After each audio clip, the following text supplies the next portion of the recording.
ଆଜ୍ଞା ଆଉ ହଁ କରିକି ପୁରା ମେଣ୍ଟାଲ ହାରାସ କରିକି ଆଇ ଲଷ୍ଟ ମାଇ ଚାଇଲ୍ଡ ଆଉ ମୋର ପ୍ରଥମ ଛୁଆଟା ଖରାପ ହେଇଯାଇଛି ତା ଯୋଗୁଁ ଆଉ।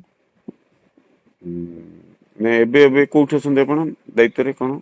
ଏବେ ମୁଁ କଳାହାଣ୍ଡିରେ ଥିଲି ସେ ସେଠିକାର ଚେୟାରମ୍ୟାନ ସହିତ କଥାବାର୍ତ୍ତା କରିକି ପୁରା ମୋ ଗାଡିର ଡୋରରେ 5 ଲକ୍ଷ ଟଙ୍କା ରଖିଲେ। ସେ କେସ୍ ଟା ଶୁଣିଥିବେ ଆପଣ ଭାଇ। ନା ନା ଏଇଟା ଗୋଟେ ଭିଜିଲାନ୍ସ କେସଟେ ହେଲା। କାହାର ଭିଜିଲାନ୍ସ କେସ୍ କଲେ ଆପଣଙ୍କର? ମୋ ନାଁରେ ହଁ। ହଁ ପୁଣି ମୋ ଡୋରରେ ଟଙ୍କା ଥୋଇଦେଲେ ଟଙ୍କା ଥୋଇକି କହିଲେ ଆପଣ ରଖିଛନ୍ତି ତାର ବି କିଛି ପ୍ରମାଣ ନାହିଁ। ହୁଁ ହୁଁ। ଟିକେ ହଇରାଣ ହରକତ ମତେ କଲେ ମୁଁ ସେଇ ସସ୍ପେନସନରେ ରହିଲି ଆଉ। ହଉ ଏବେ ସସ୍ପେନସନରେ ଅଛନ୍ତି। ଆଜ୍ଞା। ଓହୋ ଏଇଭଳିଆ କଥା ଅଛି ହଉ ଠିକ ଅଛି ଏ କଥାକୁ ମୁଁ ଦେଖୁଛି କେମିତି କଣ ଆକୁ ଆଜ୍ଞା ତାର ପୁରା ଇତିହାସ ଭାଇ ହଁ ସେ ବଦମାସ ଲୋକଟା ତାକୁ ବଢିଆ ହେଇଛି ମାଡ ହେଇଛି। ସେଇଟା ତ ଅଲଗା କଥା ମୁଁ ଏ କଥାକୁ ନେଇକି ରଖିବି ଉପରେ ରଖିବି କଥା ହେବି ହେଲା। ଆଜ୍ଞା ବ୍ୟସ୍ତ ସିଏ ହନି। ମତେ ହାରାସମେଣ୍ଟ କରିଛି ମୋର ଛୁଆ ମରିଯାଇଛି ତା ହୁଁ ଯୋଗୁ ହୁଁ ହୁଁ କିନ୍ତୁ ସେ ଏତେ ଡରଉଥିଲା ହୁଁ କଲେକ୍ଟର ତା ସପୋର୍ଟରେ ଥିଲେ ମୁଁ ଆଉ ହୁଁ କିଛି କହିପାରିଲିନି ମୁଁ ଏ କଥା ହୁଁ ଆସୋସିଏସନ କୁ ବି ଜଣେଇଥିଲି ଆସୋସିଏସନ ମୋ ପଛରେ ପଡିନି। ନାଇଁ ନା ତାପରେ ଏବେ ବି ତାରି ସାଙ୍ଗମାନେ ସବୁ ସେ ଆସୋସିଏସନରେ ଅଛନ୍ତି। ହୁଁ ନାଇଁ ନାଇଁ ଠିକ ଅଛି ମୁଁ ଏଇ କଥାକୁ ଇଏ କରୁଛି ଭଲ ନାଁ ଟା କଣ କହିଲେ ଆପଣଙ୍କର? ମୋ ନାଁ ଭାଇ ଅକ୍ଷମିତା କାର୍ତିକ।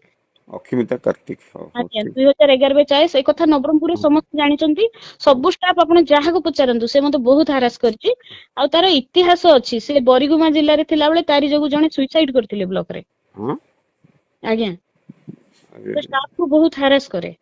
ଆଉ ହଁ ନିଜେ ଗୋଟେ ମାନେ ନିଜେ ଗୋଟେ ସେ ଚିଫ ସେକ୍ରେଟାରୀ ଭଳିଆ କଥାବାର୍ତ୍ତା କରିବ। ହଁ ହଁ ହଁ। ଆଉ ମୁଁ ଏଇ କଥା ଦେଖିଲି ତ ଭାଇ ମୁଁ ହୁଁ ଭାବିଲି ଆପଣଙ୍କୁ ଜଣେଇଦବା ଦରକାର ଏଇ ଜିନିଷ ଟା ନାଇଁ ସେ ନାଇଁ ତା ଭଲ ହେଲା ଜଣେଇଲ କିଛି ତଥ୍ୟ ଆଜ୍ଞା ତାଙ୍କର ବାହାରୁଛି ଏମିତି ସବୁ ବ୍ୟାକଗ୍ରାଉଣ୍ଡରେ ଅଛି କଥା ହେଲିକି ଆଜ୍ଞା ଏଇଟା ଭଲ ହେଲା ମତେ ଜଣେଇଲ ବହୁତ ଧନ୍ୟବାଦ ମୁଁ ଏଇ କଥାକୁ ଦେଖୁଛି ହେଲା।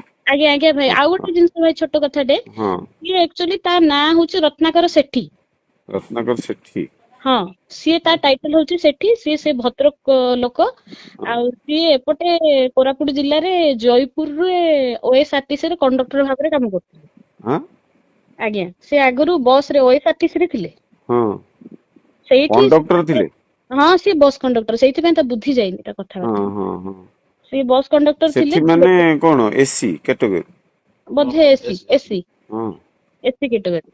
ସାହୁ ଆଉ ତାପରେ ଚେଞ୍ଜ କରିଦେଇଛନ୍ତି। ତାପରେ ସିଏ କଣ କରୁଛନ୍ତି ଗୋଟେ ବ୍ରାହ୍ମଣୀ ଲେଡି ଅଙ୍ଗନବାଡି ଗୋଟେକୁ ବାହାଇଛନ୍ତି ହଁ ହଁ ନବରଙ୍ଗପୁରର ସେ ଅପଡାଉନ କରୁଥିଲେ ଜୟପୁର ନବରଙ୍ଗପୁର ହଁ ହଁ ତାପରଠୁ ସେ ତାର ଟାଇଟେଲ ଚେଞ୍ଜ କରିଛନ୍ତି ଆଉ। ଓହୋ ସେ ଭାରି ଯୋଉ ଦେଖଉଛି ବ୍ରାହ୍ମଣ ଇଏ କଥାବାର୍ତ୍ତା କରୁଛି ହଁ ମିଛ କଥା ସେ ଏସି ଲୋକଟା। ହଁ ହଉ ଆଜ୍ଞା। ଠିକ ହେଲା ଭଲ ତଥ୍ୟ ଯୋଗେଇଲେ ବହୁତ ଧନ୍ୟବାଦ ମୁଁ ଏଇଟାକୁ ଦେଖୁଛି।